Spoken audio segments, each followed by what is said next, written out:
اعوذ باللہ من الشیطان الرجیم بسم اللہ الرحمن الرحیم الصلاۃ والسلام علیکہ یا رسول اللہ وسلم علیکہ یا حبیب اللہ۔ محترم ناظرین و سامعین کرام، رمضان المبارک 2024 کے آخری عشرے کی آمد ہے اور لوگ اعتکاف پر بیٹھنے کی تیاری کر رہے ہیں، تو ہم آپ کے سامنے اعتکاف سے متعلقہ کچھ مسائل لے کر حاضر ہوئے ہیں۔ ویڈیو شروع کرنے سے پہلے میری یہ گزارش ہے کہ میرے اس چھوٹے سے چینل کو سبسکرائب کر دیں اور ویڈیو کو زیادہ سے زیادہ لائک اور شیئر ضرور کیا کریں، اور کمنٹ سیکشن میں اپنی رائے سے ہمیں ضرور آگاہ کیا کریں۔ آپ کی رائے ہمارے لیے مشعل راہ ہے۔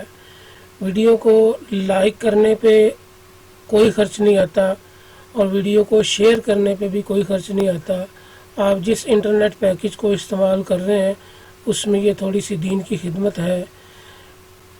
لائک اور شیئر کرنے کا مقصد یہ ہے کہ ہمارا پیغام حق زیادہ سے زیادہ لوگوں تک پہنچ سکے۔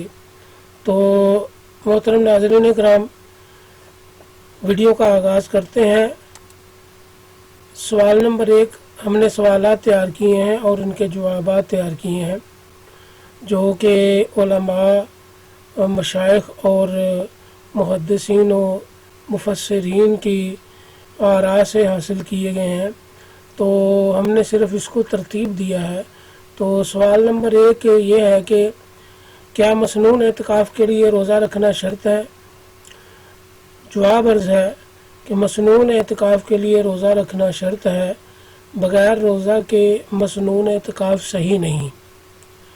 لہذا عورت ایام مخصوصہ میں نہ روزہ رکھے نہ اعتکاف بیٹھے۔ تو محترم ناظرین، اعتکاف کی 3 قسمیں ہیں، ایک ہے منت کا اعتکاف، ایک ہے اعتکاف نفل اور ایک ہے مسنون اعتکاف۔ یہاں پر ہم سبھی کے مسائل کا ذکر کریں گے انشاءاللہ۔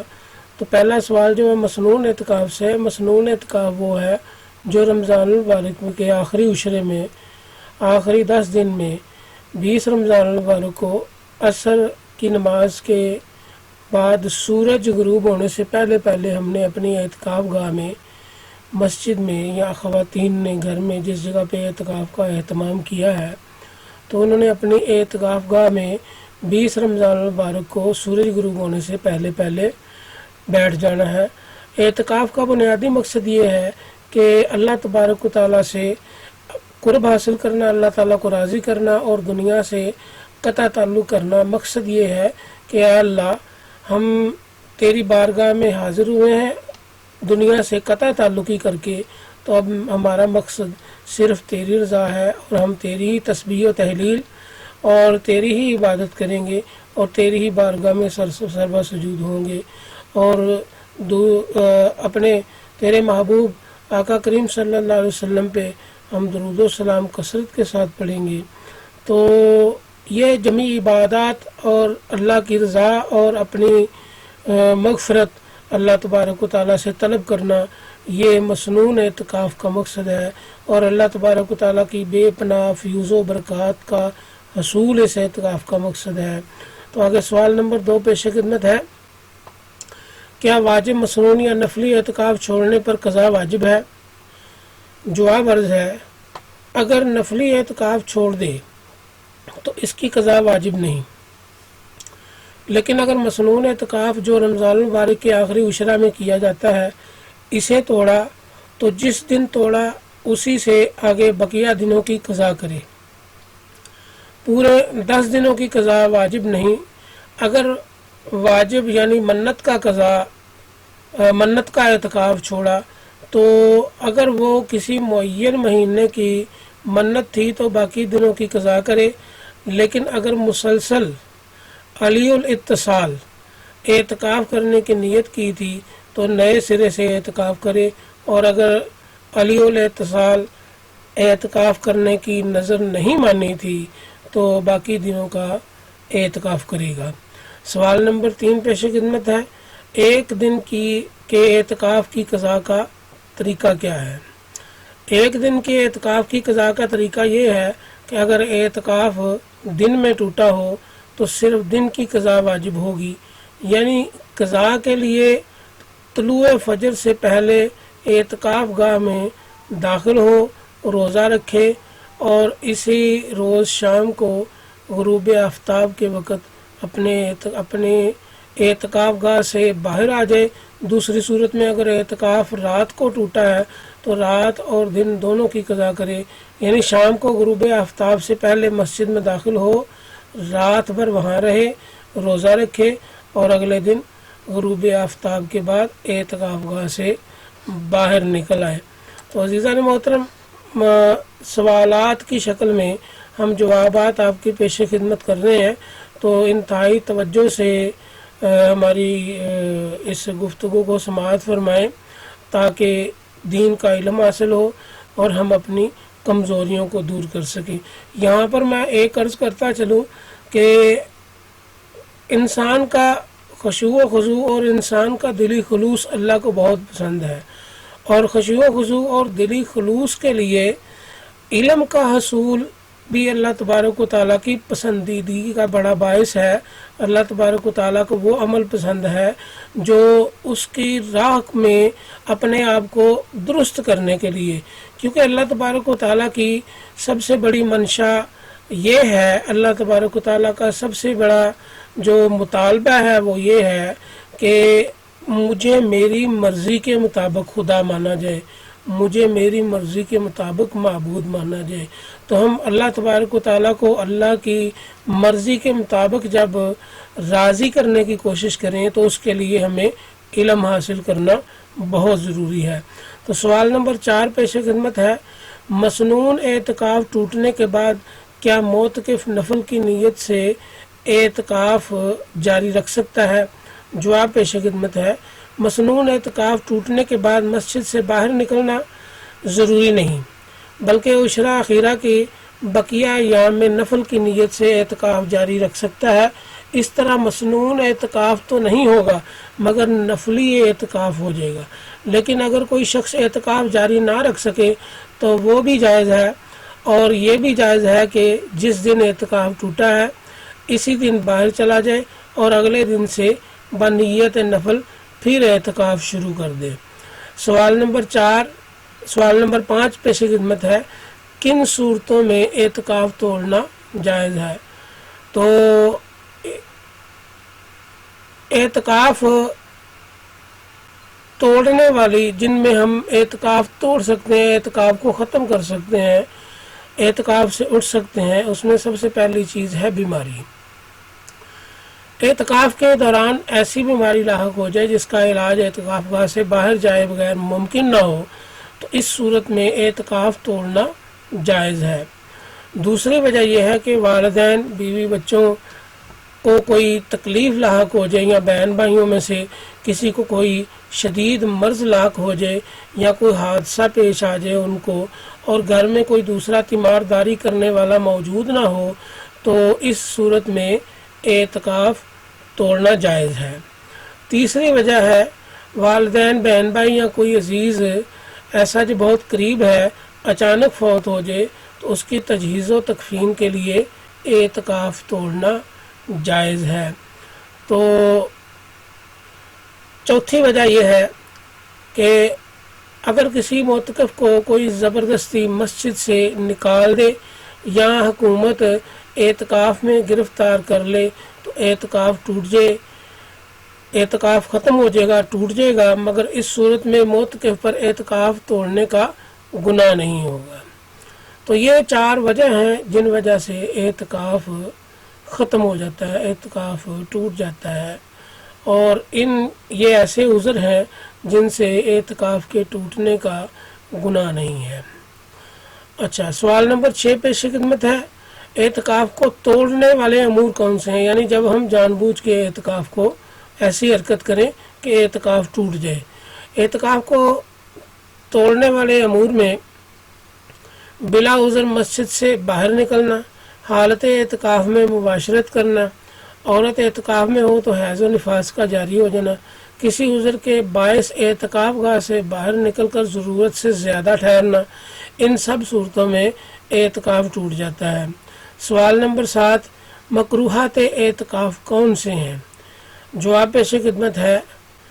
بالکل خاموشی اختیار کرنا کہ ذکر و نعت اور دعوت و تبلیغ کی بجائے خاموش رہنے کو بھی عبادت سمجھا تو یہ مکروہ تحریمی ہے۔ اگر بری باتوں سے خاموش رہا تو وہ اعلیٰ درجے کی چیز ہے۔ مال و اسباب کی غرض سے مسجد میں کسی قسم کی تجارت کرنا یا مال و اسباب کی فکر کرنا یا مال و اسباب کا حساب کتاب لا کے مسجد میں درست کرنا یا پھر تجارت کی غرض سے مسجد میں کوئی خرید و فروخت کرنا،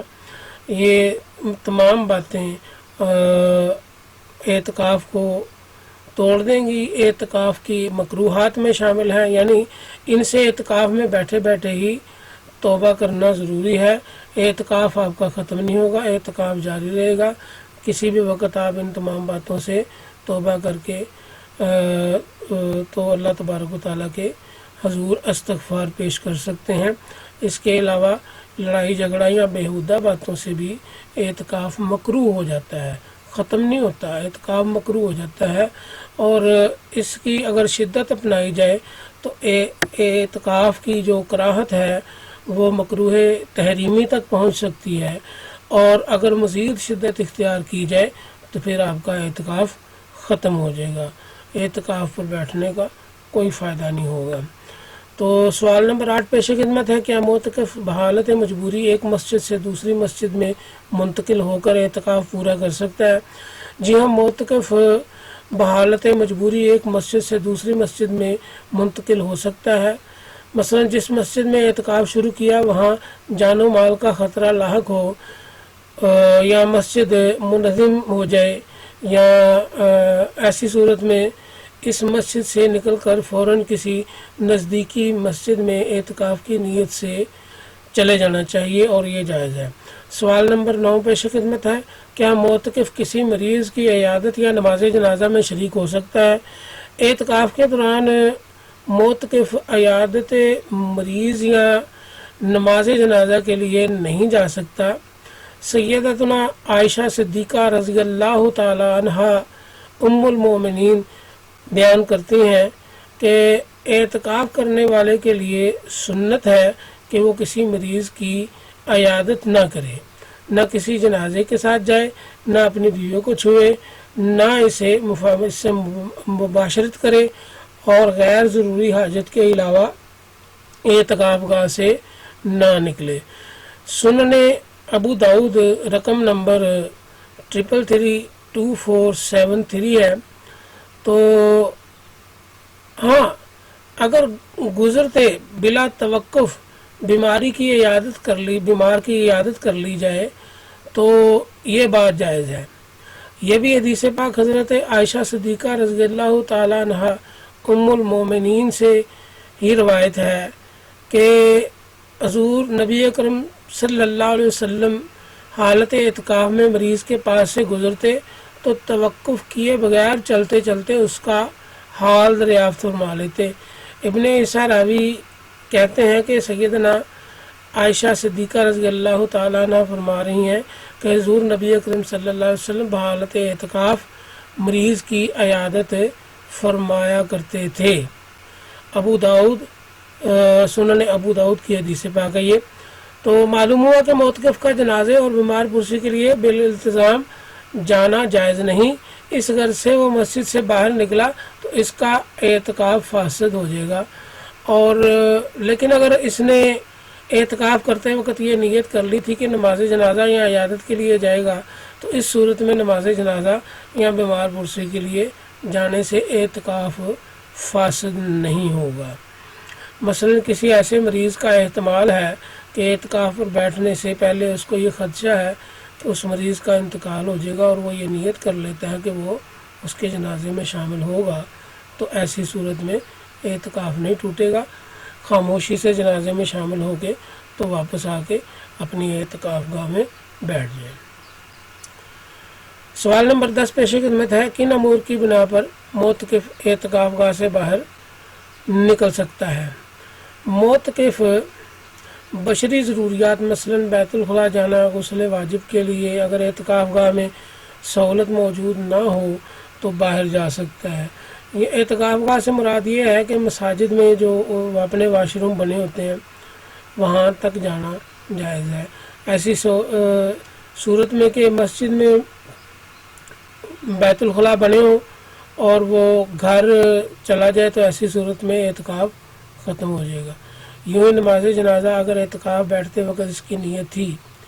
کی تھی اور نماز جمعہ پڑھنے کے لیے اعتکاف گاہ سے باہر جا سکتا ہے، لیکن ضروری ہے کہ فارغ ہوتے ہی فوراً اعتکاف گاہ میں واپس آ جائے۔ آدھے دن یا اس سے زائد باہر رہنے سے اعتکاف مسنون ٹوٹ جاتا ہے، ختم ہو جاتا ہے۔ سوال نمبر 11 پیش خدمت ہے، کیا حالت اعتکاف میں غسل کرنا جائز ہے؟ جواب عرض ہے کہ دوران اعتکاف گاہ کے اندر یا قریب تر مقام پر غسل کر سکتے ہیں، خواہ واجب ہو خواہ غیر واجب ہو، جیسے کہ جمعہ المبارک کا غسل جو ہے وہ مسنون ہے۔ اچھا، سوال نمبر 12 پیش خدمت ہے، اگر کوئی شخص سعودی عرب میں رمضان شریف کا آغاز کرتا ہے جو پاکستان سے 2 روز قبل تھا اور 10ویں روزے کو واپس آیا تو یہاں 8واں روزہ تھا، اب وہ اعتکاف بیٹھنا چاہتا ہے تو اس کے لیے اعتکاف کی کیا صورت ہوگی؟ ناظرین محترم، گزارش یہ ہے کہ ہم ساتھ تحریر بھی چلا رہے ہیں، تو ہماری کوشش یہ ہے کہ اگر گفتگو سے کوئی بات سمجھ میں نہ آئے تو آپ تحریر بھی پڑھ سکتے ہیں، اور اگر تحریر سمجھ میں نہ آئے تو آپ گفتگو بھی سن سکتے ہیں۔ تو سوال کو انتہائی پوری توجہ سے سماعت فرمائیں اور پھر اس کا جواب بھی پوری توجہ سے سماعت فرمائیں اور اس کو ذہن نشین بھی کریں، اور ان موضوعات کو، ان عنوانات کو، ان مسائل کو جو گھروں میں سربراہ ہیں وہ اپنے بچوں کو بھی ان مسائل سے آگاہ کیا کریں۔ دین کا علم سیکھنا بہت ضروری ہے اللہ تبارک و تعالیٰ کی رضا کے لیے اور نبی اکرم صلی اللہ علیہ وسلم کی خوشنودی کے لیے۔ تو ہم نے اللہ اور رسول صلی اللہ علیہ وسلم کو اگر راضی کرنا ہے تو ہمیں اللہ تبارک و تعالیٰ کے ان راستوں کا جس سے اللہ کو خوشی حاصل ہو، اللہ کی رضا حاصل ہو، ہمیں ان کا علم حاصل کرنا ضروری ہے۔ اگر آپ ایک مسئلہ بھی روزانہ لے کر بیٹھ جائیں اپنے بچوں میں تو آپ اپنے بچوں کو کتنا علم ان کی زندگی میں سکھا سکتے ہیں۔ تو ایسا ایک تو یہ ہوگا کہ ایک دو مسائل جب آپ بیان کریں گے تو خاص طور پہ آج کل جو جاگنے والی راتیں ہیں، لیلۃ القدر کی راتیں ہیں، طاق راتیں ہیں، ان میں آپ اگر ساری رات تو نہیں جاگ سکتے، کچھ لوگوں کی ڈیوٹیاں ایسی ہیں اور کچھ سلسلہ روزگار میں ایسے مگن ہیں کہ وہ نئی مجبوری ہے ان کی کہ صبح انہوں نے ڈیوٹی پہ جانا ہے، تو کچھ وقت کے لیے آپ کو 1-2-4 نفل پڑھ لیے، تو کچھ قرآن پاک کی تلاوت کر لی اور کچھ درود پاک پڑھ لیا۔ انشاءاللہ ہم کلمہ طیبہ اور درود پاک کے ورد پہ بھی ایک بڑی شاندار ویڈیو بنانے والے ہیں، ہم اس کی تیاری کر رہے ہیں، مواد کلیکٹ کر رہے ہیں، تو انشاءاللہ آپ کو اس کو بھی سن کے لطف آ جائے گا۔ تو کلمہ طیبہ لا الہ الا اللہ محمد رسول اللہ، آگے پھر درود پاک بھی شامل کر لیں صلی اللہ علیہ وسلم، تو یہ 3 اجزاء بنا کے توحید، رسالت اور درود پاک کے آپ کلمہ طیبہ اگر پڑھیں تو اس کا بہت بڑا اجر ہے، بہت بڑا اجر ہے۔ تو کچھ اس کی تسبیح 11 مرتبہ، 21 مرتبہ یا 33 مرتبہ،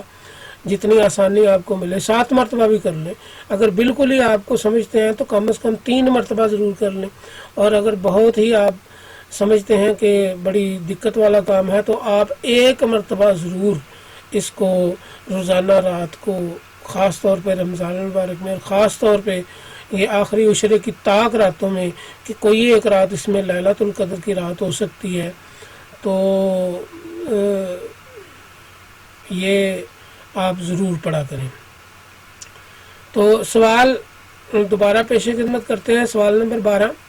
اگر کوئی شخص سعودی عرب میں رمضان شریف کا آغاز کرتا ہے، سعودی عرب میں اس کو رمضان شریف کا آغاز ہوا ہے جو پاکستان سے 2 روز قبل تھا، اور 10ویں روزے کو واپس آیا تو یہاں 8واں روزہ تھا، یعنی پاکستان میں 8واں روزہ تھا، اب وہ اعتکاف بیٹھنا چاہتا ہے تو اس کے لیے اعتکاف کی کیا صورت ہوگی؟ تو ناظرین یہ آپ ایک سوال اگر روزانہ کا اپنے گھر میں بیٹھ کے صرف بول ہی دیں کہ سب کو سنا جائے تو مجھے بڑی امید ہے کہ انشاءاللہ بہت زیادہ علم دین کے بارے میں ایسے ہی چلتے پھرتے بیٹھتے اٹھتے آپ کے بچوں میں تقسیم ہو جائے گا اور وہ دین کا اچھا علم حاصل کر لیں گے۔ تو جواب عرض ہے کہ اگر کسی شخص نے سعودی عرب میں پہلا روزہ رکھا اس لیے کہ اس نے وہیں یکم رمضان پایا تھا، تو کیونکہ قرآن حکیم میں ارشاد ہوتا ہے کہ ترجمہ پیش خدمت ہے سورہ بقرہ کی آیت نمبر 184، پس تم میں سے جو کوئی اس مہینہ کو پا لے تو وہ اس کے روزے ضرور رکھے۔ اب جب کہ اس نے رمضان کا آغاز پاکستان سے 2 دن قبل کیا اور یہ بھی قطعی ہے کہ اعتکاف مسنون 10 دن سے اور رمضان 30 دن سے زیادہ نہیں ہو سکتا، تو اس صورت میں معتکف کے لیے ضروری ہے کہ وہ سعودی عرب کے حساب سے 20ویں جبکہ پاکستانی حساب سے 18ویں روزے کو اعتکاف بیٹھے گا۔ البتہ پاکستان میں چاند کے حساب سے جب 28 روزے ہوئے تو اس کے 30 روزے پورے ہو گئے اور 30 سے زائد روزے نہیں رکھے جا سکتے، اس لیے اس کا مسنون اعتکاف بھی 28ویں روزے پر مکمل ہو جائے گا۔ اگلے دن یعنی پاکستان میں 29 رمضان کو وہ شخص افطار کرے گا اور اعتکاف کرنا چاہے تو نفلی کر سکتا ہے۔ حضرت عبداللہ بن عمر رضی اللہ تعالی عنہ بیان کرتے ہیں کہ خاتم النبیین صلی اللہ علیہ وسلم نے رمضان المبارک کا تذکرہ کرتے ہوئے ارشاد فرمایا ہے کہ چاند دیکھے بغیر نہ روزہ رکھو اور نہ ہی چاند دیکھے بغیر عید کرو، اور اگر مطلع ابر آلود ہو تو روزوں کی مدت پوری کرو، یعنی 30 روزے پورے کرو۔ اچھا، یہ مسلم شریف کی صحیح مسلم شریف کی حدیث پاک ہے، رقم نمبر ہے اس کا 1080۔ لہذا ضروری ہے کہ جس جگہ کے چاند دیکھنے پر وہ روزہ رکھا تھا وہیں کے حساب سے 30 روزے پورے کرے گا، کیونکہ کوئی قمری مہینہ 30 دن سے زائد کا نہیں ہوتا ہے۔ اس سوال کی مزید تحقیق کے لیے آپ ہمارے واٹس ایپ نمبر پر بھی رابطہ کر سکتے ہیں۔ ہمارا واٹس ایپ نمبر ہے 0321 43 22 726۔ تو اس کے لیے مزید بھی ہم تحقیق الگ سے آپ کی گوش گزار کریں گے۔ فی الحال یہ سوالات کا سلسلہ جاری ہے، تو آگے ہم سوال نمبر 13 پیش خدمت کرتے ہیں۔ اجتماعی اعتکاف کی صورت میں مسجد سے باہر خیموں اور ملحقہ کمروں میں جو معتکفین بیٹھتے ہیں کیا ان کا اعتکاف ہو جاتا ہے؟ اعتکاف اگرچہ مسجد میں ہی ہوتا ہے، لیکن اگر معتکفین کی تعداد اتنی زیادہ ہو کہ مسجد کے اندر نہ سما سکیں تو مسجد سے ملحقہ عمارات درسگاہوں کو مسجد قرار دے دیا جاتا ہے، کیونکہ نبی اکرم صلی اللہ علیہ وسلم کو اللہ تبارک و تعالیٰ نے جو 5 چیزیں عطا فرمائیں ان میں ایک چیز یہ بھی ہے کہ اس امت کے لیے پوری زمین کو مسجد بنا دیا گیا ہے۔ تو یہی وجہ ہے کہ جب لوگوں کی کثرت ہو جاتی ہے اور مسجد کی جگہ کمرہ جو مخصوص ہے وہ چھوٹا پڑ، جیسے عیدین پہ جمعۃ المبارک کو یا رمضان المبارک کے جمعے یا جمعۃ الوداع کو، تو مسجد میں رش کی وجہ سے جگہ کم ہو جاتی ہے، تو اس لیے باہر گلیوں میں بھی اور سڑکوں پہ بھی لوگ جو ہیں وہ اپنی دریاں اور صفیں وغیرہ بچھا لیتے ہیں اور وہیں وہ جماعت سے شامل ہو جاتے ہیں۔ تو ایسی صورت میں کہ مسجد میں معتکفین کی جگہ کم پڑ جائے تو وہ ارد گرد کی ایسی جگہوں میں اعتکاف بیٹھ سکتے ہیں کہ اسی مسجد میں وہ جماعت کے ساتھ شامل ہوں، تو ان کا وہ اعتکاف بیٹھنا اسی مسجد میں قرار پائے گا۔ تو حضرت ابو ہریرہ رضی اللہ تعالیٰ سے مروی ہے کہ حضور نبی اکرم صلی اللہ علیہ وسلم نے فرمایا کہ مجھے دوسرے نبیوں پر 6 فضائل خصوصی طور پر عطا ہوئے ہیں۔ یہ وہ حدیث پاک آ گئی ہے صحیح ابن حبان کی، جو میں آپ کے سامنے عرض گزار کر رہا تھا کہ کچھ روایات میں 5 چیزیں ہیں اور کچھ روایات میں 6 چیزیں ہیں۔ اس میں 6 چیزوں کا ذکر ہے۔ مجھے نبی اکرم صلی اللہ علیہ وسلم نے فرمایا کہ مجھے جامعہ کلمات عطا کیے گئے، رعب کے ساتھ میری مدد فرمائی گئی، اموال غنیمت میری خاطر حلال کیے گئے، میرے لیے تمام روئے زمین مسجد بنا دی گئی اور پاک فرمائی گئی، اور مجھے تمام مخلوق کی طرف نبی بنا کر بھیجا گیا اور میرے ذریعے سلسلہ نبوت ختم کیا گیا۔ تو ان تمام صورتوں میں مسجد سے ملحقہ وہ تمام جگہ جہاں نمازی صفیں بناتے ہیں مسجد بن جاتی ہے، اور ہر نمازی کو مسجد میں نماز ادا کرنے کا ثواب ملتا ہے۔